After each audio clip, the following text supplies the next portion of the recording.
अस्सलाम वालेकुम वरहमतुल्लाहि वबरकातुहू। डियर स्टूडेंट्स, हमने chapter number 14 D and F block elements को स्टार्ट कर लिया था और हमने कल बहुत ही डिटेल के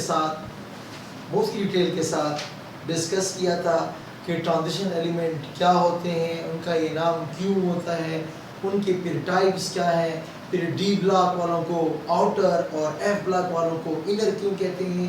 और फिर मैंने आपके ज़िम्मे कोई काम भी लगाया था कि 8 सब ग्रुप बी में 3 कॉलम होते हैं और तरतीब के लिहाज से 3B पहले है और फिर एंड 8th बी के बाद फिर फर्स्ट बी होता है, फिर सेकंड बी होता है। तो बहुत सारी बात आप सब ने कल डिस्कस की थी। लेंथेनाइड डी ब्लॉक का एलिमेंट है, लेंथेनाइड सीरीज एफ ब्लॉक है जिनको लेंथेनोन्स भी कहते हैं एंड सो ऑन। ओके, आइए आज हम डिस्कस करने जाएंगे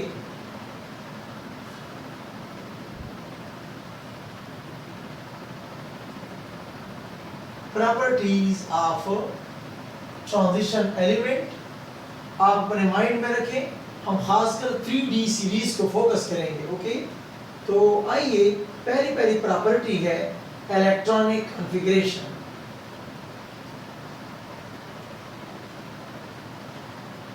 इलेक्ट्रॉनिक कॉन्फ़िगरेशन, तो याद रखें इलेक्ट्रॉनिक कॉन्फ़िगरेशन जनरली क्या है, NS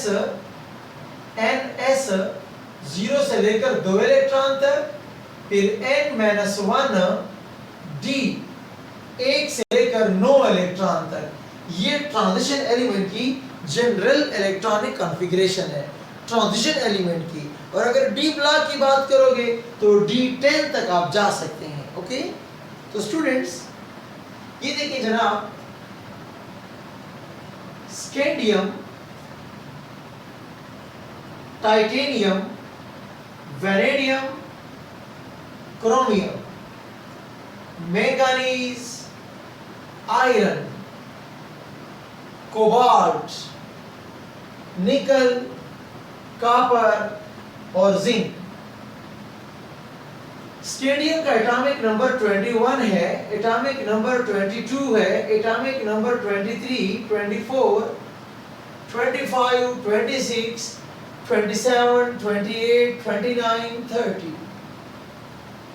इसकी जो इलेक्ट्रॉनिक कॉन्फ़िगरेशन है दैट इज 4s2 3d1। किसकी कॉन्फ़िगरेशन है स्टूडेंट्स? ये स्कैंडियम की इलेक्ट्रॉनिक कॉन्फ़िगरेशन है। टाइटेनियम क्या हो जाएगा? 4s2 3d2, 4s2 3d3।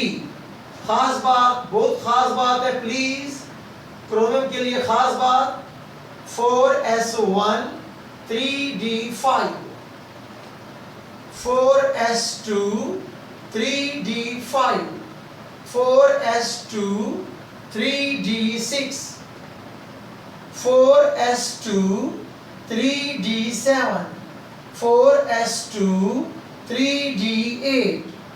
Copper के लिए फिर बड़ी खास बात, 4s1 3d10, 4s2 3d10।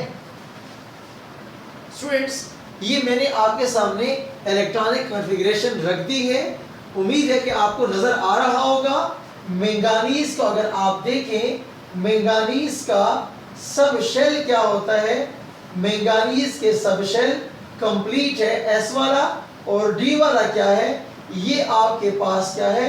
Half field है। D में 10 आते हैं, 5 आ चुके हैं।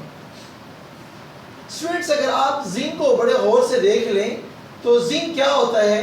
बिल्कुल कंप्लीट है, उसका शेल कंप्लीट हो चुका है। ओके, तो स्टूडेंट्स मेरी बात सुने, तो क्या S के इलेक्ट्रॉन अब D में जंप लगा सकते हैं? D में तो जगह भी नहीं है। जब जंप नहीं लगा सकता, खबरदार मिस्टर जिंक, तुम D ब्लॉक के एलिमेंट हो, ये बात हमें मंजूर है, लेकिन आपको हम ट्रांजिशन एलिमेंट कहने में इनकारी हैं। हम आपको ट्रांजिशन एलिमेंट नहीं कह सकते। देखिए मैंने क्या लिखा था, 1 to 9 1 to 9 10 नहीं होना चाहिए। अगर 10 हुआ तो इलेक्ट्रॉन s वाला फिर d में जंप कैसे करेगा? फिर जब जंपिंग नहीं होगी तो वेरिएबिलिटी नहीं होगी, ट्रांजिशन नहीं होगी। जब ट्रांजिशन नहीं होगी तो कहाँ का ट्रांजिशन एलिमेंट हो गया है? तो d ब्लॉक का है, आखिरी इलेक्ट्रॉन d में क्या पजीर है। ओके, अब आप कहेंगे कि सर कॉपर भी D10 है। जी हाँ, कॉपर D10 है, लेकिन बुनियादी बात सुनिए, कॉपर की जो अपनी ओरिजिनल कॉन्फ़िगरेशन है वो ये होती है 4s2 3d9। ओरिजिनल कॉन्फ़िगरेशन ये है, लेकिन प्रॉब्लम क्या है इसमें कि ये स्टेबल होता है, लेकिन ये क्या है, ये अनस्टेबल होता है। क्या करेंगे, इसका एक इलेक्ट्रॉन यहाँ जंप करेगा तो क्या बन जाएगा 4s1 3d10।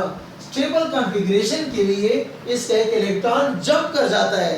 जब जंप करता है, वो जंपिंग वाली प्रॉपर्टी मौजूद है। तो अब आप बताएं कॉपर कैसे नहीं है? तो कॉपर ट्रांजिशन एलिमेंट है। अभी भी D के इलेक्ट्रॉन S में आ सकते हैं, S के इलेक्ट्रॉन D में जा सकते हैं। ओके, अब अगली बात सुनिए स्टूडेंट्स, क्रोमियम को ऐसा लिखना चाहिए था 4s2 3d4, तो ये स्टेबल होता और ये क्या होता, अनस्टेबल होता। तो हाफ फील्ड स्टेबिलिटी की खातिर ये इलेक्ट्रॉन जंप करेगा 4s1 3d5। इसके पास क्या मौजूद है, इसके पास हाफ फील्ड स्टेबिलिटी मौजूद है। ओके, तो स्टूडेंट्स आपको चाहिए कि कॉपर की और क्रोमियम की कॉन्फ़िगरेशन पे खड़ी नज़र रखें। बाकी जो सारी बातें ऐसी आसान हैं। एक और बात भी सुन लें, बाज़ बच्चों को ये पता नहीं है। देखिए स्टूडेंट्स, स्कैंडियम क्या होता है, एटॉमिक नंबर 21 है। तो 1s2 2s2 2p6 3s2 3p6 4s2 3d1। तो स्टूडेंट्स अगर आप यहाँ पर देखें कितने इलेक्ट्रॉन है, 18 इलेक्ट्रॉन है। जब 18 इलेक्ट्रॉन हो, बजाय इतनी लंबी लाइन लिखने के हम क्या लिखते हैं, हम लिखते हैं आर्गन कोर। आर्गन कोर लिख लेते हैं। कहने के 18 एलिमेंट तो वो वाले हैं जैसे आर्गन में होते हैं। तो शॉर्टकट कारोबार करने के लिए आर्गन को स्क्वायर ब्रैकेट में बंद करते हैं, इसको बोलते हैं आर्गन कोर, CORE कोर। ये आर्गन कोर है। तो इसके बाद आप डायरेक्ट 4s2 3d1 लिख लेते हैं। ओके, और जब हम प्रैक्टिस करते रहते हैं हम आर्गन को बीच में माफ कर लेते हैं। बहरहाल आपको चाहिए कि कम से कम ऐसा जरूर लिखें इसको। ओके, ये मेरे पास पहली प्रॉपर्टी थी इलेक्ट्रॉनिक कॉन्फ़िगरेशन।